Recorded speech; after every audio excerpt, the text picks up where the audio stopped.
नमस्कार मित्रांनो, GSIT सोल्युशनमध्ये आपले सर्वांचे स्वागत आहे. मित्रांनो बघा, 21 तारखेला आपली बॉम्बे हायकोर्टची ड्रायव्हर भरती झालेली आहे आणि बऱ्याच विद्यार्थ्यांच्या कमेंट आल्या की पेपर जो होता तो अतिशय सोपा पेपर होता. आपण जी लेक्चर सिरीज घेतलेली होती त्याच्यामधील 20 पैकी 15 प्रश्न तुम्हाला त्या ठिकाणी परीक्षेमध्ये विचारलेले होते. तर मित्रांनो, आता याच्यानंतरची पुढची स्टेप काय असणार आहे, तुमची निवड प्रक्रिया कशा पद्धतीने असणार आहे, आपल्याला कोणकोणत्या डॉक्युमेंट घेऊन जावा लागणार आहे, त्याचबरोबर पूर्व अनुभव म्हणजे काय आहे आणि त्याच्यानंतर आणखीन एक महत्त्वाची गोष्ट तुम्हाला तिथं सांगितलेली आहे की किरकोळ वाहन दुरुस्तीचं तुम्हाला प्रमाणपत्र आवश्यक आहे. तर ते प्रमाणपत्र कुठून घ्यायचं, त्याचा फॉर्मॅट काय असावा, अशा तुमच्या सगळ्या प्रश्नांची उत्तरं मित्रांनो तुम्हाला आपल्या या एकाच व्हिडिओमध्ये मिळणार आहे. त्यासाठी मित्रांनो काय करायचंय, व्हिडिओ विदाउट स्किप करता शेवटपर्यंत पाहायचा आहे. आणि सगळ्यात महत्त्वाचं म्हणजे आपण अजूनपर्यंत जर आपल्या चॅनलला लाईक, सबस्क्राईब आणि शेअर केलं नसेल तर प्लीज आपल्या चॅनलला लाईक करा, सबस्क्राईब करा आणि सगळ्यात महत्त्वाचं म्हणजे बेल आयकॉनचं बटन दाबायला विसरू नका.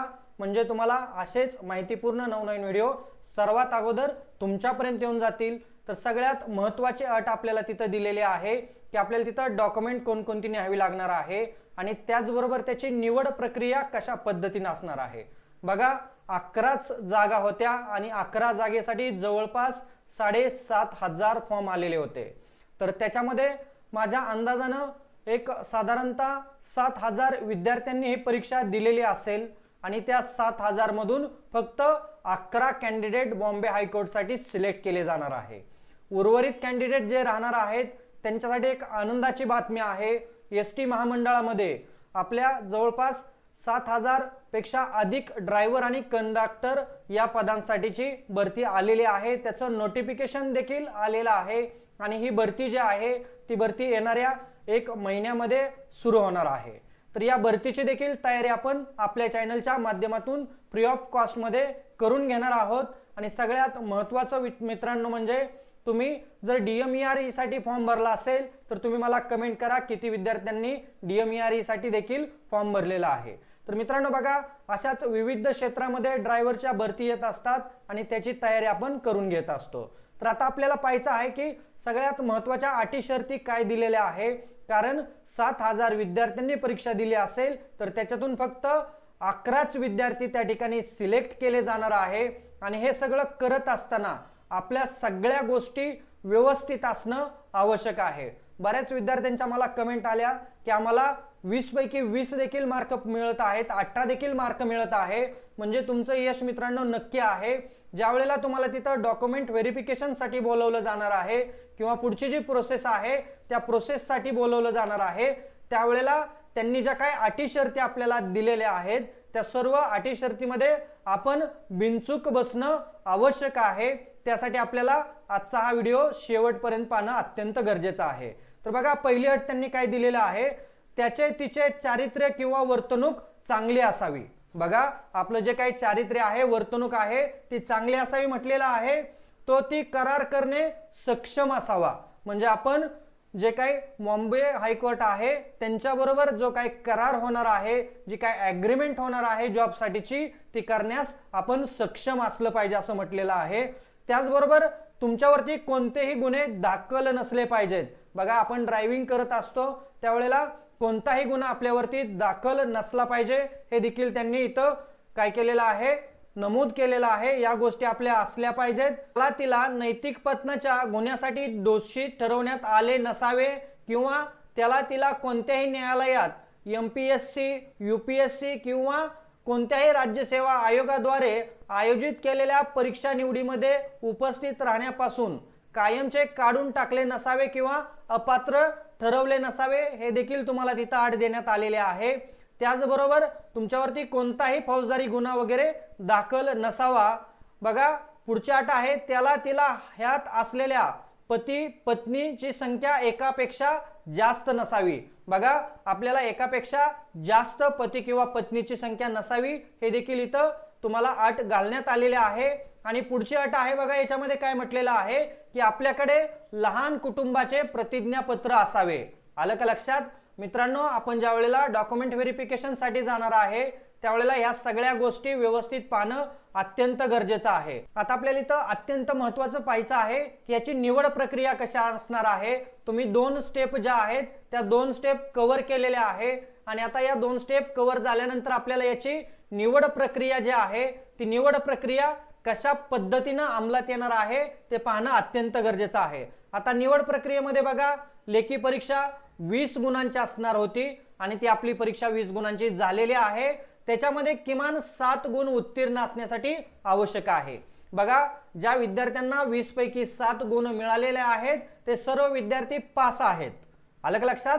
ते सर्व विद्यार्थी पास आहेत, परंतु इथं मेरिट प्रमाणे लागत असतं। ज्यांना जास्त मार्क त्यांना तिथं काय केलं जाणार आहे, पुढची जी काही चालणी पद्धत आहे किंवा पुढची जी स्टेप आहे त्यासाठी बोलवलं जाणार आहे। आपण पाहिलं होतं। त्याच्यानंतर बघा, पूर्वानुभव। तुमच्याकडे गाडी चालवण्याचा जर पूर्वीचा अनुभव असेल तर त्याच्यासाठी तुम्हाला 10 गुण आहेत। आता हे अनुभवाचे प्रमाणपत्र कशा पद्धतीने बनवायचं त्याबद्दल देखील व्हिडिओ मी आपल्या चॅनलवरती अपलोड केलेला आहे, ते तुम्ही पाहू शकता। त्याच्यानंतर बघा, मोटार वाहन परीक्षा प्रादेशिक विभागाचे जे काही कार्यालयीन अधिकारी असणार आहेत ते तुमची 10 गुणांची परीक्षा घेणार आहे। आता या ठिकाणी काय विचारलं जाऊ शकतं त्याचं देखील मी तुम्हाला लेक्चर देणार आहे, त्याची देखील एक सिरीज देणार आहे की प्रादेशिक कार्यालयाकडून तुम्हाला इंटरव्ह्यू साठी काय विचारलं जाऊ शकतं, तर ते 10 गुणांचं असणार आहे। तिथे देखील सेम 7 गुण पास होण्यासाठी आवश्यक आहे। आणि त्याच्यानंतर तुमची तोंडी मुलाखत होणार आहे, ती तुमची 10 गुणांची असणार आहे।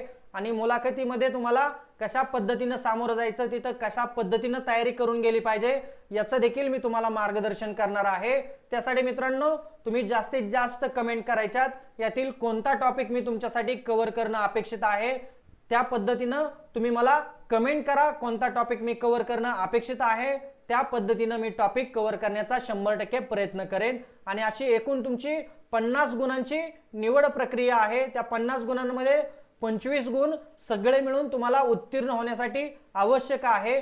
परंतु एक लक्षात घ्या, इथं सर्व मेरिट लिस्ट प्रमाणे चालतं, मेरिट वरती चालतं। तुम्हाला जेवढे जास्त मार्क तेवढं तुमचं सिलेक्शन हे निश्चित होणार आहे। आलं का लक्षात? निवड प्रक्रिया कशा पद्धतीने आहे ती अशा पद्धतीने आपली निवड प्रक्रिया असणार आहे। आणि त्याच्या नंतर तुम्हाला बघा, मुलाखतीला बोलवल्यानंतर तुम्हाला डॉक्युमेंट देखील घेऊन जाणं अतिशय गरजेचं आहे। ज्या वेळेला तुमची मुलाखत होणार आहे त्याच वेळेला तुमचं काय केलं जाणार आहे, डॉक्युमेंट व्हेरिफिकेशन देखील केलं जाणार आहे। त्यावेळेला आपल्याला डॉक्युमेंट कोणकोणत्या न्यायचे आहेत, आलं का लक्षात? डॉक्युमेंट कोणत्या घेऊन जायचं हे पाहणं अतिशय गरजेचं आहे। नीट लक्ष देऊन मित्रांनो तुम्ही व्हिडिओ पहा। आणि सगळ्यात महत्त्वाचं म्हणजे मित्रांनो, तुम्ही मला वेगवेगळ्या माध्यमातून मेसेज करत आहात, कॉल ही करत आहेत काही विद्यार्थी, तर माझी एक मित्रांना विनंती आहे, मित्रांनो प्लीज कॉल करू नका, दिवसभर मी बिझी असतो। त्यामुळं तुमची जी काही अडचण असेल ती तुम्ही मला व्हॉट्सअपमध्ये मेसेज करा। तुमच्या प्रत्येक प्रश्नाचं मी हमखास उत्तर देईन। बरेच विद्यार्थ्यांना याचा देखील अनुभव आलेला आहे, त्यांनी मला व्हॉट्सअपवरती देखील मेसेज केलेले आहेत, त्यांना मी वेळोवेळी त्याच पद्धतीनं मार्गदर्शन देखील केलेलं आहे। त्यामुळं प्लीज मित्रांनो तुम्ही कॉल करू नका, दिवसभर मी बिझी असतो। त्यामुळे तुम्ही मेसेज करा, तुमच्या मेसेजला मी व्हॉट्सअपवरती नक्कीच काय करेन, प्रतिसाद देईन। लवकरात लवकर जेवढ्या माझ्याकडून रिप्लाय देता येईल तेवढ्या लवकर मी रिप्लाय देण्याचा प्रयत्न करेन। त्यासाठी मित्रांनो मी तुम्हाला QR कोड स्क्रीनवरती दिलेला आहे, त्या QR कोडला काय करायचंय, स्कॅन करायचा आहे आणि आपला जो ड्रायव्हर भरतीचा किंवा स्पर्धा परीक्षेचा जो ग्रुप आहे त्या ग्रुपमध्ये तुम्ही जॉईन व्हायचं आहे। तुम्हाला स्क्रीनवरती जो QR कोड दिसत आहे त्या QR कोडला काय करा, स्कॅन करा आणि ग्रुपवरती जॉईन व्हा। तर बघा मित्रांनो, आपल्याला डॉक्युमेंट पाहणं गरजेचं आहे। तर पहिलं डॉक्युमेंट काय मागितलेलं आहे, जन्म तारखेचा पुराव्याचा दाखला। आता जन्म तारखेच्या पुराव्याचा दाखला देताना आपल्याला काय म्हटलेलं आहे, शाळा सोडल्याचे प्रमाणपत्र, जन्माचे प्रमाणपत्र किंवा SSC बोर्डाचे प्रमाणपत्र आपल्याला इथं चालणार आहे जन्माचा पुरावा म्हणून। यामधील कोणतंही एक डॉक्युमेंट असेल तरी तुम्हाला तिथं चालणार आहे जन्माच्या पुराव्यासाठी। त्याचबरोबर शैक्षणिक पात्रतेच्या परीक्षेचे गुणपत्रक।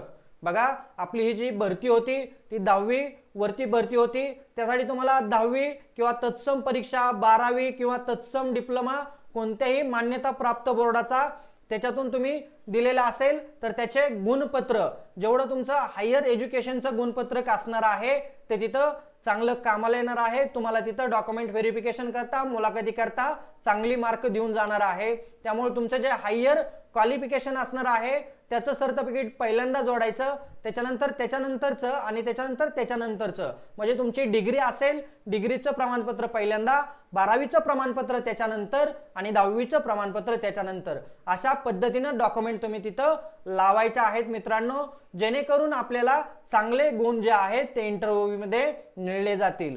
त्याच्यानंतर पुढचं डॉक्युमेंट कोणतं दिलेलं आहे बघा, शैक्षणिक पात्रतेचे प्रमाणपत्र, की जसं तुम्हाला आता सांगितलं तसं 10वी 12वीचं ते प्रमाणपत्र, त्याचबरोबर जाहिरातीत प्रसिद्ध नंतरची तारीख असलेले 2 प्रतिष्ठित व्यक्तीचे चारित्र्य संपन्नतेचे प्रमाणपत्र। आता हे चारित्र्य संपन्नतेचे प्रमाणपत्र कसं असतं त्याचा फॉर्मॅट देखील मी तुम्हाला यापूर्वी दिलेला आहे मित्रांनो, तुम्ही या PDF मध्ये शेवटी पाहिलं तर तुम्हाला तो देखील चारित्र्य जो काय पडताळणी असते तुमचा किंवा चारित्र्य संपन्नतेचे जे प्रमाणपत्र असतं ते प्रमाणपत्राचा फॉर्मॅट मिळेल, फॉर्म A मध्ये आपल्याला दिलेला होता, तो देखील तुम्ही तिथं घेऊन जायचा आहे। आता याच्यामध्ये 2 प्रतिष्ठित व्यक्ती म्हणजे कोण, आपल्या गावातील प्रतिष्ठित व्यक्ती जसं की सरपंच असतील, तलाठी असेल किंवा ग्रामसेवक असेल, पोलीस पाटील असतील, अशा कोणत्याही 2 प्रतिष्ठित व्यक्तीचं तुम्हाला काय करायचं आहे, तिथं चारित्र्य संपन्नतेचं प्रमाणपत्र आवश्यक न्यायचं आहे। त्याचबरोबर तुमच्या ड्रायव्हिंग लायसन्सची एक झेरॉक्स प्रत, ओरिजिनल देखील ड्रायव्हिंग लायसन्स तुमचं सोबत ठेवा मित्रांनो। त्याचबरोबर मोटार वाहन चालवण्याचे किमान 3 वर्षाचे प्रमाणपत्र तुमच्याला देणं तिथं आवश्यक आहे। हे प्रमाणपत्र कशा पद्धतीने घ्यायचं, कसं घ्यायचं याचा व्हिडिओ आपल्या चॅनल वरती उपलब्ध आहे, त्या व्हिडिओची लिंक मी या तुम्हाला व्हिडिओच्या डिस्क्रिप्शन मध्ये देखील देत आहे, ते तुम्ही प्रमाणपत्र तिथं सोबत घ्यायचं आहे। त्याच्यानंतर बघा, वाहन दुरुस्ती देखभालीचे ज्ञानाबाबतचे प्रमाणपत्र आपल्याला इथं आवश्यक आहे। आता हे प्रमाणपत्र कुठून घ्यायचं, याचा फॉर्मॅट काय असावा, तर याचा फॉर्मॅट मी मित्रांनो तुम्हाला इथं दिलेला आहे की अशा पद्धतीचे प्रमाणपत्र तुम्हाला घ्यायचं आहे की तुमचं पूर्ण नाव असलं पाहिजे, वडिलांचं किंवा तुमच्या पालकांचं नाव, कोर्स किंवा ट्रेड। आता हे प्रमाणपत्र कुठे मिळतं, तर मित्रांनो जे ITI असतात, ITIच्या ठिकाणी 5 दिवसाचं 7 दिवसाचं ट्रेनिंग सेशन अरेंज केलं जातं, त्या ठिकाणी तुम्हाला असं बेसिक वाहन दुरुस्तीचं जे नॉलेज आहे त्याचं प्रमाणपत्र मिळत असतं, किंवा तुमच्या ओळखीचं चांगलं एक गॅरेज असेल की ज्याचं लेटर हेड वगैरे असणार आहे, त्याची व्यवस्थित रजिस्ट्रेशन असणार आहे, उद्योग आधारला त्याचं रजिस्ट्रेशन असणार आहे, MACM ला रजिस्ट्रेशन असणार आहे, अशा कोणत्याही गॅरेजचं तुम्हाला काय चालणार आहे, प्रमाणपत्र चालणार आहे वाहन दुरुस्तीचं। तर त्याच्यामध्ये हा जो फॉर्मॅट दिलेला आहे तो फॉर्मॅट व्यवस्थित पाहायचा आहे, टाइप करायचा आहे आणि त्या फॉर्मॅट मध्ये तुम्हाला ते प्रमाणपत्र बनवायचे। तर इथं बघा, सदर विद्यार्थीने आमच्या संस्थेमध्ये किंवा कार्यशाळेमध्ये किती दिवसाचं, तर साधारणतः एक 15 दिवसाचं इथं तुम्ही ट्रेनिंग सेशन घेतलं आहे, अशी तारीख टाकायची आहे। तुम्हाला जास्तीची मिळाली तर जास्तीची टाका, तिथं तुम्हाला ती तारीख टाकायची आहे आणि त्याच्यामध्ये तुम्ही कोणकोणत्या गोष्टीचं वाहन देखभाल दुरुस्तीविषयीचं प्रात्यक्षिक प्रशिक्षण पूर्ण केलेलं आहे ते तिथं तुम्हाला मेन्शन करणं आवश्यक आहे। तर बेसिक गोष्टी असणं गरजेचं होतं, त्यासाठी इथं दिलेलं आहे वाहनाची नियमित तपासणी, इंजिन देखभाल व लहान दुरुस्ती, ब्रेक क्लच गिअर प्रणाली तपासणे, इलेक्ट्रिक व बॅटरी देखभाल, सर्व्हिसिंग व गॅरेज सुरक्षा नियम, असे 5-6 मुद्दे तुम्ही त्या ठिकाणी मेन्शन करणं आवश्यक आहे। आणि त्याच्यानंतर तुम्हाला कोणत्या ठिकाणी कोणत्या तारखेला हे प्रमाणपत्र दिलं ते मेन्शन करणं आवश्यक आहे। त्याचबरोबर इथं संस्था किंवा जे गॅरेज असणार आहे त्या गॅरेज प्रमुखाची सही लागणार आहे आपल्याला, त्यांचं नाव, पद आणि त्यांचा शिक्का।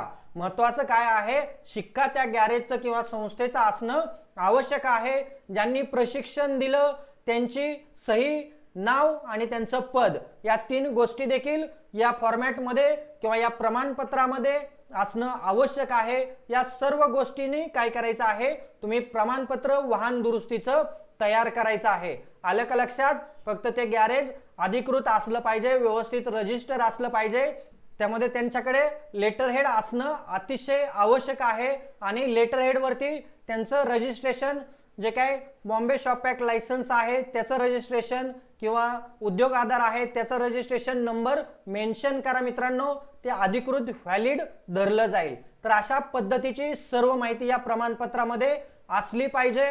आणि त्याचबरोबर पुढचं डॉक्युमेंट आहे, तुम्ही जर कास्ट कॅटेगरी मधून येत असेल तर त्याचा दाखला, डोमासाईल सर्टिफिकेट असलं पाहिजे. त्याचबरोबर तुम्ही एम्प्लॉई एक्सचेंज ऑफिसला नोंद केले असेल तर त्याचं देखील प्रमाणपत्र तिथं तुम्ही काय करायचं आहे, जोडायचं आहे.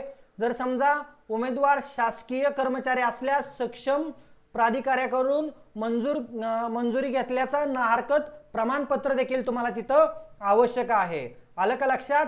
त्याचबरोबर विवाहित महिला उमेदवारांच्या बाबतीत जर तिने लग्नानंतरचे नाव चेंज केलं असेल तर ते देखील तो डॉक्युमेंट तुम्ही जोडणं आवश्यक आहे. आणि तुम्ही ज्या वेळेला ऑनलाईन अर्ज भरलेला होता त्यावेळेला त्या ऑनलाईन अर्जाची प्रिंट देखील त्याच्याबरोबर मित्रांनो जोडून ठेवा. तर अशी सर्व माहिती मित्रांनो तुम्हाला तिथं आवश्यक आहे. ही सर्व कागदपत्र असतील, हा फॉर्मॅट असेल, हे सर्व घेऊन तुम्हाला तिथं जायचं आहे. लवकरच तुम्हाला निवडीचा जो मेल आहे, मेसेज आहे ते येईल आणि अशा पद्धतीनं व्यवस्थित तयारी करून तुम्ही त्या ठिकाणी जावा.